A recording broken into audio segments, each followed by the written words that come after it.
एक बार फिर से स्वागत है दोस्तों हमारे यूट्यूब चैनल पे। आज की इस वीडियो में बात करने वाले हैं क्लास 12 की सोशियोलॉजी शर्मा के पेपर 2022 की।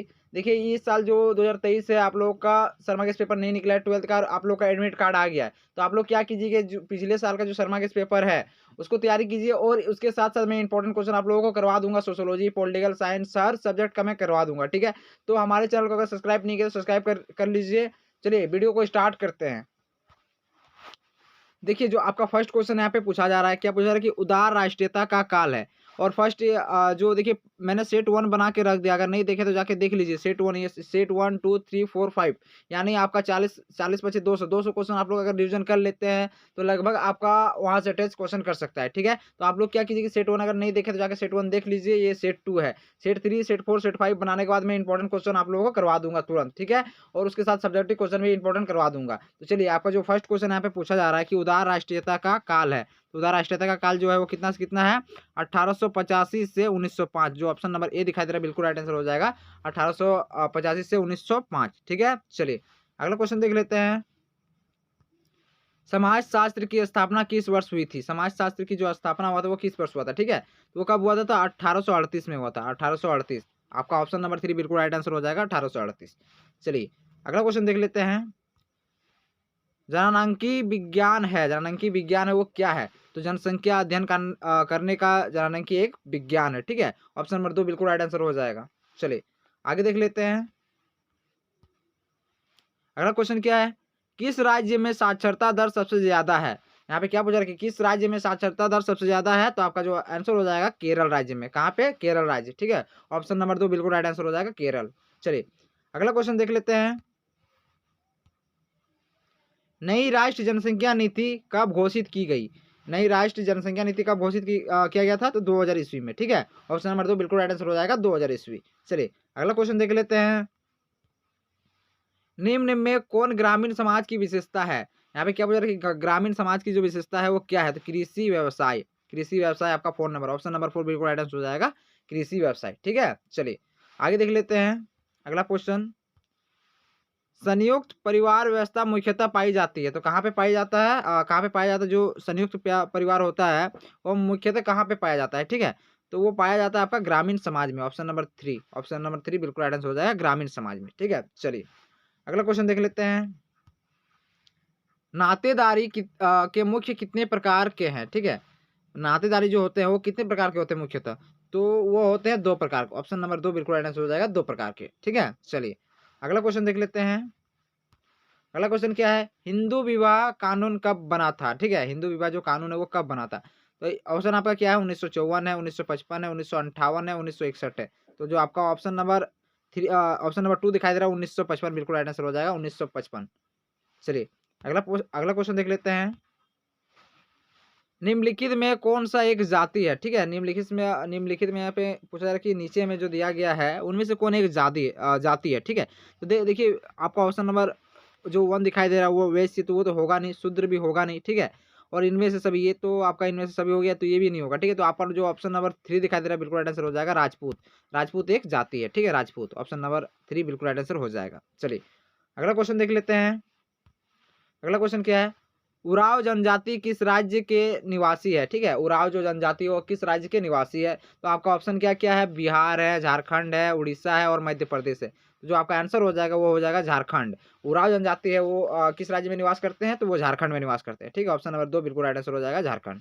चलिए अगला क्वेश्चन देख लेते हैं। युवा संगठन पाया जाता है, युवा संगठन जो है वो कहाँ पे पाया जाता है, ठीक है। तो वो पाया जाता है आपका जनजातीय समाज में। ऑप्शन नंबर 3 बिल्कुल राइट आंसर हो जाएगा, जनजातीय समाज में, ठीक है। चलिए अगला क्वेश्चन देख लेते हैं। अगला क्वेश्चन आपका क्या है, कौन समस्या जनजातीय जीवन से संबंधित नहीं है, ठीक है। तो यहाँ पे क्या बोलेगा, संबंधित नहीं है जनजातीय जीवन से। तो जो आपका ऑप्शन नंबर ए दिखाई दे रहा है बिल्कुल राइट आंसर हो जाएगा, छुआछूत। ऑप्शन नंबर ए बिल्कुल राइट आंसर हो जाएगा, छुआछूत, छुआछूत, ठीक है। चलिए अगला प्रश्न देख लेते हैं। मंडल कमीशन के अध्यक्ष कौन थे, ठीक है। तो मंडल कमीशन के जो अध्यक्ष थे वो कौन थे, तो बीपी मंडल थे। ऑप्शन नंबर ए एक बिल्कुल राइट आंसर हो जाएगा, बीपी मंडल। बीपी मंडल आपका बिल्कुल राइट आंसर हो जाएगा, ठीक है। चलिए आगे देख लेते हैं। अनुसूचित जनजाति को पहले किस नाम से पुकारा जाता था, ठीक है। अनुसूचित जो जनजाति हो उसको पहले किस नाम से पुकारा जाता था, तो आदिवासी। ऑप्शन नंबर ए बिल्कुल राइट आंसर हो जाएगा, आदिवासी को, ठीक है। चलिए अगला प्रश्न देख लेते हैं, जातीय पूर्वाग्रह का क्या अर्थ है? ठीक है, जातीय पूर्वाग्रह जो है वो उसका क्या अर्थ होता है? तो ऑप्शन नंबर 3 बिल्कुल राइट आंसर हो जाएगा, किसी जाति से संबंधित अवैज्ञानिक एवं गलत अवधारणा। ऑप्शन नंबर 3 बिल्कुल राइट आंसर हो जाएगा। ठीक है, चलिए आगे देख लेते हैं, पितृसत्ता का अर्थ है। ठीक है, पितृसत्ता का अर्थ क्या होता है कि स्त्रियों की तुलना में पुरुषों के अधिकारों का हस्तांतरण। ठीक है, ऑप्शन नंबर 4 बिल्कुल राइट आंसर हो जाएगा। चलिए अगला प्रश्न देख लेते हैं, भारतीय समाज के लिए खतरनाक है। ठीक है, तो भारतीय समाज के लिए खतरनाक जो है वो क्या है? तो जातीयता भी हो जाएगा, क्षेत्रीयता भी हो जाएगा और सांप्रदायिकता भी हो जाएगा। इसलिए जो इसका ऑप्शन हो जाएगा, ऑप्शन नंबर 4 हो जाएगा, इनमें से सभी। ऑप्शन नंबर 4 बिल्कुल राइट आंसर हो जाएगा, इनमें से सभी। ठीक है, चलिए अगला प्रश्न देख लेते हैं, निम्नलिखित में कौन राष्ट्रीय एकीकरण में बाधक है? ठीक है, निम्नलिखित यहाँ पे जो नीचे आपको ऑप्शन दिया हुआ है तो उसमें क्या पूछा रहा है कि राष्ट्रीय एकीकरण में बाधक है, तो ये क्या हो जाएगा? सांप्रदायिकता हो जाएगा। ऑप्शन नंबर 1 बिल्कुल राइट आंसर हो जाएगा आपका। ठीक है, चलिए आगे देख लेते हैं, अगला जो आपका प्रश्न है क्या है, सोसाइटी नामक पुस्तक के रचयिता कौन है? जो सोसाइटी जो नामक पुस्तक है उसके रचयिता कौन है? तो मिकाएवर एवं पेज। ऑप्शन नंबर 1 बिल्कुल राइट आंसर हो जाएगा, मिकाएवर एवं पेज। ठीक है, चलिए अगला प्रश्न देख लेते हैं, श्रम विभाजन का सिद्धांत किसने दिया? श्रम विभाजन का जो सिद्धांत दिया था वो किसने दिया था? तो कार्ल मार्क्स ने दिया था। ऑप्शन नंबर 1 बिल्कुल राइट आंसर हो जाएगा, कार्ल मार्क्स। ठीक है, चलिए अगला प्रश्न देख लेते हैं, जनानंकी शब्द का सर्वप्रथम प्रयोग किसने किया? ठीक है, तो जनानंकी जो शब्द है उसका जो सर्वप्रथम प्रयोग किया था वो किसने किया था? तो गुडलार्ड ने किया था। ऑप्शन नंबर 4 बिल्कुल राइट आंसर हो जाएगा, गुडलार्ड। ठीक है, चलिए आगे देख लेते हैं, अगला प्रश्न आपका क्या है, विरुद्धों के लिए राष्ट्रीय नीति की घोषणा कब की गई? ठीक है, तो कब किया गया था? तो 1999 में किया गया था। ऑप्शन नंबर 1 बिल्कुल राइट आंसर हो जाएगा, 1999। ठीक है, चलिए आगे देख लेते हैं, आपका अगला प्रश्न क्या है, भारत के ग्रामीण समुदाय का अध्ययन निम्नांकित में किस समाजशास्त्री ने किया है? ठीक है, तो किसने किया था?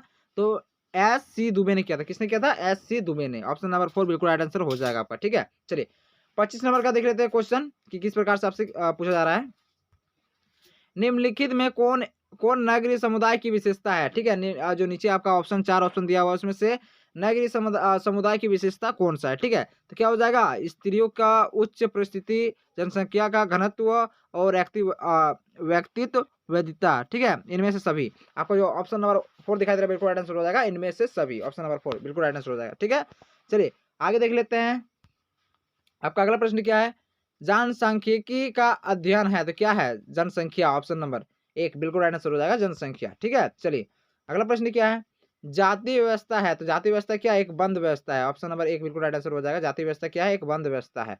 ठीक है, चलिए अगला प्रश्न देख लेते हैं, जाति का आधार है। ठीक है, जाति का आधार क्या है? तो जाति का आधार क्या हो जाएगा? जन्म हो जाएगा। ऑप्शन नंबर 3 बिल्कुल राइट आंसर हो जाएगा, जन्म। जाति का आधार जन्म। ठीक है, चलिए अगला प्रश्न देख लेते हैं, निम्नांकित में से कौन एक व्यक्तित्व के अध्ययन से संबंधित सूचनाओं का प्राथमिक स्रोत है? ठीक है, क्या हो जाएगा आपका? अवलोकन हो जाएगा। ऑप्शन नंबर 1 बिल्कुल राइट आंसर हो जाएगा, अवलोकन। ठीक है, चलिए आगे देख लेते हैं, भारतीय संसद 2 सदनों में विभाजित है। भारतीय संसद जो है वो 2 सदनों में विभाजित है। प्रथम सदन को लोकसभा और लोकसभा कहा जाता है और द्वितीय सदन का नाम क्या है? ठीक है, यहाँ पे जो द्वितीय सदन है उसका नाम पूछा जा रहा है, तो क्या हो जाएगा? देखिए, प्रथम सदन को लोकसभा कहा जाता है और द्वितीय जो सदन है उसको राज्यसभा कहा जाता है। ऑप्शन नंबर 3 बिल्कुल राइट आंसर हो जाएगा, राज्यसभा। ठीक है, चलिए अगला प्रश्न देख लेते हैं, निम्नांकित में से कौन भारत में राज्य का आधार है? ठीक है, यहाँ पे क्या पूछा है कि निम्नांकित में नीचे जो आपका दिया गया है 4 ऑप्शन, उनमें से भारत में राज्य का आधार है। ठीक है, राज्य का आधार है तो आपका क्या हो जाएगा, प्रभुसत्ता भी हो जाएगा, लोकतंत्र भी हो जाएगा, संघ संरचना भी हो जाएगा। तो आपका ऑप्शन नंबर 4 बिल्कुल राइट आंसर हो जाएगा, इनमें से सभी। ठीक है, इनमें से सभी आपका बिल्कुल राइट आंसर हो जाएगा। चलिए आगे देख लेते हैं, सीमांतीकरण किस प्रक्रिया को कहा जाएगा? ठीक है, तो किसको कहा जाएगा? तो नकारात्मक प्रक्रिया को कहा जाएगा। ऑप्शन नंबर 2 बिल्कुल राइट आंसर हो जाएगा, नकारात्मक प्रक्रिया। ठीक है, चलिए अगला प्रश्न क्या है आपका, सीमांत व्यक्ति की अवधारणा किसने दी? तो सीमांत व्यक्ति का जो अवधारणा दिया था वो किसने दिया था? तो रॉबर्ट ई पाक ने दिया था। ठीक है, रॉबर्ट ई पाक ने। ऑप्शन नंबर 3 बिल्कुल आंसर हो जाएगा, रॉबर्ट ई पाक। चलिए अगला प्रश्न आपका क्या है, छुआछूत को संविधान के किस अनुच्छेद के अंतर्गत प्रतिबंधित किया गया है? ठीक है, तो किसमें, तो आपका जो ऑप्शन नंबर 3 हो जाएगा अनुच्छेद 17 में, अनुच्छेद 17 के तहत, ठीक है। चलिए अगला प्रश्न देख लेते हैं। जाति एक बंद वर्ग है, ये किसने कहा है? ठीक है, तो जाति एक बंद वर्ग है, वो किसने कहा है? तो डीएनए मजूमदार ने कहा है, ठीक है। ऑप्शन नंबर 1 बिल्कुल राइट आंसर हो जाएगा। चलिए अगला प्रश्न देख लेते हैं। सरना किनका धार्मिक स्थल है? सरना जो है वो किनका धार्मिक स्थल है? तो आपका ऑप्शन नंबर 2 बिल्कुल राइट आंसर हो जाएगा, मुंडा का, ठीक है। किसका है? मुंडा का, ऑप्शन नंबर 2। चलिए अगला प्रश्न क्या है? बहुपति विवाह किस जनजाति में पाया जाता है? जो बहुपति विवाह है वो किस जनजाति में पाया जाता है? तो टोडा, ऑप्शन नंबर 3 बिल्कुल राइट आंसर हो जाएगा, टोडा, ठीक है, टोडा। चलिए आगे देख लेते हैं। आपका जो 39 नंबर का प्रश्न है, निम्नांकित में कौन सी एक दशा भारत में जनसंख्या वृद्धि का कारण नहीं है? ठीक है, तो क्या हो जाएगा ऑप्शन? स्थान परिवर्तन की प्रवृत्ति, ऑप्शन नंबर 4 बिल्कुल राइट आंसर हो जाएगा, ठीक है। चलिए आज का आखिरी प्रश्न देख लेते हैं। आपका आखिरी जो प्रश्न है क्या है? जबरन नसबंदी कब और किसके सरकार के काल में की गई? ठीक है, तो किसके सरकार के काल के क्या सरकार के काल में किया गया था? तो देखिए आपका जो ऑप्शन नंबर 1 हो जाएगा बिल्कुल राइट आंसर हो जाएगा, आपातकाल कांग्रेस के समय में, ठीक है, जबरन नसबंदी किया गया था। तो देखिए आपका जो ये सेट 2 है वो खत्म हो गया आज, ठीक है। चलिए मिलते हैं जो नेक्स्ट आपका सेट 3 है, और भी आपका सब्जेक्टिव और ऑब्जेक्टिव जितने भी सोशियोलॉजी के बनेंगे इंपॉर्टेंट क्वेश्चन मैं धीरे-धीरे आप लोगों को बता दूँगा, ठीक है। तो चलिए मिलते हैं नेक्स्ट वीडियो में। जय हिंद, जय भारत, वंदे मातरम।